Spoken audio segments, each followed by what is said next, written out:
Hi friends, இன்றைக்கி என்ன செய்ய போகிறேன்னா தூதுவளை துவையல், தூதுவளை ஊறுகான்னு கூட சொல்லலாம். அதை தான் ஃப்ரெண்ட்ஸ் செய்ய போகிறேன்.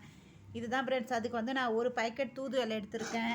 அப்புறம் வந்து கடலப்பருப்பு, உளுத்தம்பருப்பு, பச்சை மிளகாய், இஞ்சி, புளி எடுத்துருக்கிறேன் ஃப்ரெண்ட்ஸ். இப்போ இதெல்லாம் எண்ணெய் ஊற்றி நல்லா பச்சை வாசனை போகிற வரைக்கும் வதக்க போகிறேன். தூதுவளை வந்து ரொம்ப உடம்புக்கு நல்லது. நுரையீரல் பிரச்சனை, சைனஸ், ஆஸ்துமா பிரச்சனை இருக்கிறவங்க இந்த தூதுவளையை ஊறுகாவை மாதத்தில் 2 தடவையோ 3 தடவையோ அரைச்சி சாப்பிட்டுட்டு வந்தோன்னா நுரையீரலுக்கு அவ்வளோ நல்லது. தைராய்டு பிரச்சனை இருக்கிறவங்களுக்கு இது தைராய்டை குறைக்குதான். தைராய்டுனால வர தொண்டை வலி, தொண்டை வீக்கம் இதெல்லாம் இந்த தூதுவளை சேர்த்து சாப்பிட்றதுனால குறையும். அப்புறம் சைனஸ்னால் வர ஒத்த தலைவலியும் குறையும். நுரையீரல் புற்றுநோய்க்கு எதிராக இது நல்லா சூப்பராக செயல்படுது. இந்த ஊறுகாவை நான் மாதத்தில் ஒரு வாட்டி அரைச்சி சாப்பிடுவேன். ஏன்னா எனக்கு தைராய்டு இருக்கிறதுனால இந்த இலையை எங்கள் அம்மா கிட்ட வாங்கிட்டு வர சொல்லி மாதத்தில் 2 தடவை இல்லை 1 தடவை நான் ஊறுகாய் செஞ்சு சாப்பிடுவேன். கடைஞ்சோன்னா சிறுங்கசப்பாக இருக்கும், சாப்பிட முடியாது.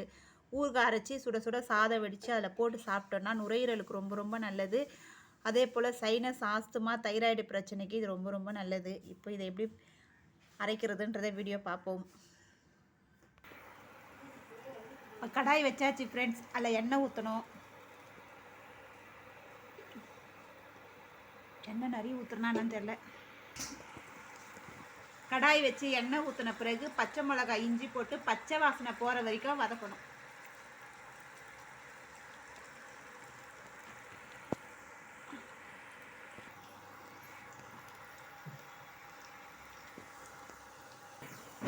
இப்போ நல்லா பச்சை மிளகாவும் இஞ்சும் நல்லா பச்சை வாசனை போகிற அளவுக்கு வதங்கிடுச்சு. இப்போ க்ளீன் பண்ணி வச்சுருக்கிற தூதுவளையை அதில் போட்டு அதையும் கூட சேர்த்து நல்லா வதக்கணும். இலையா கூடிய புளியும் போட்டு வதக்கணும் ஃப்ரெண்ட்ஸ். ஏன்னா புளி சீதளம், புளி போட்டு வதக்கணும். கொஞ்சம் புளி கொஞ்சம் நிறைய போடுங்க. ஏன்னா இலை கசக்கும். அப்போ தான் அந்த கசப்பு தன்மையை வந்து இந்த புளி வந்து எடுக்கிறதுக்காக கொஞ்சம் வழக்கத்துடைய கொஞ்சம் புளி கொஞ்சம் அதிகமாக போடணும். புளிப்பு கொஞ்சம் அதிகமாக இருந்தால் தான் தூதுவளை கசப்பு தெரியாது. இங்கே பார்த்தீங்களா, நல்லா வதங்கிடுச்சு. இப்போ இலை, புளி, இஞ்சி, பச்சை மிளகா எல்லாம் அப்படியே நல்லா பச்சை வாசனை போகிற அளவுக்கு வதங்கிடுச்சு. இப்போ இதெல்லாம் வதக்கி ஒரு தட்டில் நான் மாற்றிட்டேன். இதுக்கப்புறம் கடலப்பருப்பு, உளுத்தம்பருப்பை வதக்கணும். இப்போ கடலப்பருப்பு, உளுத்தம்பருப்பு வதக்கணும் ஃப்ரெண்ட்ஸ்.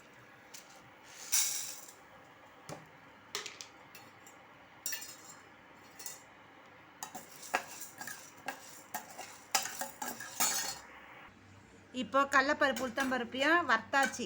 இப்போ இதெல்லாம் நல்லா சூடு ஆறின பிறகு மிக்சியில் போட்டு அரைச்சி தாளிச்சிட வேண்டியது தான். இப்போ இந்த இலைலாம் நல்லா ஆறிச்சு ஃப்ரெண்ட்ஸ். இப்போ இதை மிக்சி ஜாரில் போட்டு தேவையான அளவு உப்பு போடுங்க. இப்போ மிக்சி ஜாரில் போட்டு நைஸாக அரைச்சி தாளிக்க வேண்டியது தான். அவ்வளோதான். அம்மா மிக்சி ஜாரில் போடு. இந்த இலை உடம்புக்கு ரொம்ப ரொம்ப நல்லது. எப்படியாப்பட்ட சளியும் இதை அரைச்சி எடுத்துகிட்டு வரும். ஆஸ்துமா, வீசிங் ப்ராப்ளம் இருக்கிறவங்க இதை தொடர்ந்து சாப்பிடுங்க. தைராய்டு பிரச்சனை கூட இது அவ்வளோ நல்லது. ரொம்ப மருத்துவ குணம் நிறைந்த மூலிகை கீரை இது தூதுவளை. இப்போ நல்லா மிக்சியில் போட்டு அரைச்சாச்சு ஃப்ரெண்ட்ஸ். இப்போ இதை கொஞ்சம் எண்ணெய் ஊற்றி கடுகு போட்டு தாளிக்கணும். தாளிச்சாதான் அந்த கொஞ்சம் கசப்பு தன்மை போகும். எண்ணெய் தேவையான அளவு ஊற்றி கடுகு போடணும். ஏன்னா ஊறுகாய் தாளிக்கிறதுக்கு.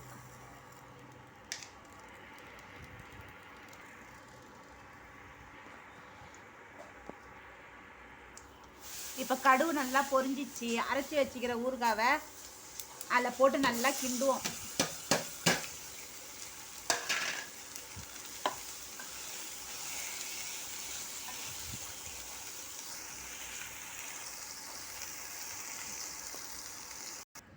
அவ்வளோதான் ஃப்ரெண்ட்ஸ், தூதுவளை ஊறுகாய் ரெடி. சுட சுட சாதம் வெடித்து இதில் போட்டு பிசைஞ்சு சாப்பிட்டோன்னா எப்படியாப்பட்ட மாசலியாக இருந்தாலும் அறுத்து எடுத்துகிட்டு வரும். இந்த வீடியோ உங்களுக்கு பிடிச்சா என் சேனலை சப்ஸ்கிரைப் பண்ணுங்க. பாய். செம்ம டேஸ்ட்டாக வந்துக்குதுமா ஊறுகாய். செம்ம டேஸ்ட்டாக இருக்குது. செம்ம சுவையாக இருக்குது.